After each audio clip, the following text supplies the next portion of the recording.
Hello guys, welcome back to Telugu cinema ముచ్చట్లు. సామాజ వర్గమన hit అవ్వడంతో మంచి జోష్ మీద ఉన్న శ్రీ విష్ణు మళ్ళీ ఒక కామెడీ మూవీతో మన ముందుకు వచ్చేసాడు. అదే ఓం భీమ్ బుష్.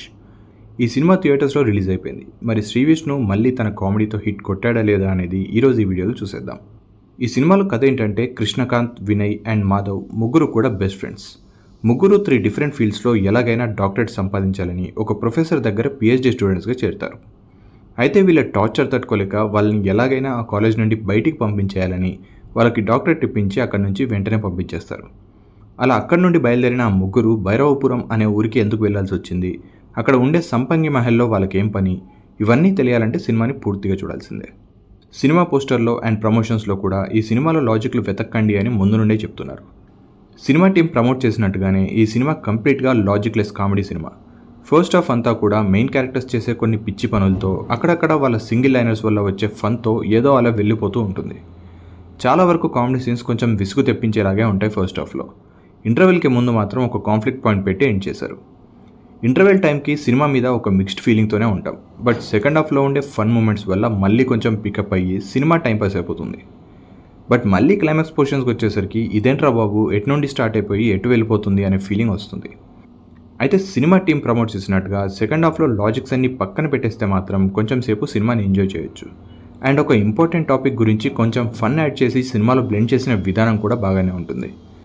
సెకండ్ హాఫ్లో ప్రియదర్శి అండ్ రాహుల్ రామకృష్ణతో ఉండే ఒక లెంతీ ఎపిసోడ్ మాత్రం చాలా హిలేరియస్గా వర్కౌట్ అయింది. ఇంకా పర్ఫార్మెన్సెస్ విషయానికి వస్తే శ్రీ విష్ణు ఎప్పట్లానే తన కామెడీ టైమింగ్తో బాగా నవ్వించాడు. ఎస్పెషల్లీ తన సింగిల్ లైన్ పంచెస్ చాలా చోట్ల మనకు నవ్వు తెప్పిస్తాయి. రాహుల్ రామకృష్ణ కూడా అక్కడక్కడ తన పంచెస్ అండ్ డైలాగ్ డెలివరీతో నవ్విస్తాడు. బట్ ప్రియదర్శి క్యారెక్టర్ వీళ్ళిద్దరికంటే కొంచెం వీక్గా రాసుకున్నట్టు అనిపిస్తుంది. సెకండ్ హాఫ్లో ఒక సీన్లో తప్ప తనకి పెద్దగా స్కోప్ లేదు ఈ మూవీలో. మిగతా యాక్టర్స్ అందరూ చాలా లిమిటెడ్ రోల్స్లో పర్వాలేదు అనిపిస్తాడు. టెక్నికల్గా ఓం భీమ్ బుష్ ఓకే అనిపిస్తుంది.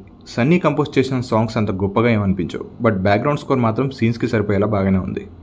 రాజ్ తోట సినిమాటోగ్రఫీ కూడా బాగానే ఉంది. సెట్స్ కొంచెం ఆర్టిఫిషియల్గా ఉన్నట్టు తెలుస్తుంది కొన్ని షాట్స్లో. ప్రొడక్షన్ వాల్యూస్ సినిమాకి తగ్గట్టుగానే పర్లేదనిపిస్తాయి. డైరెక్టర్ శ్రీహర్ష హుషారుతో యూత్లో మంచి క్రేజ్ని సంపాదించుకున్నాడు.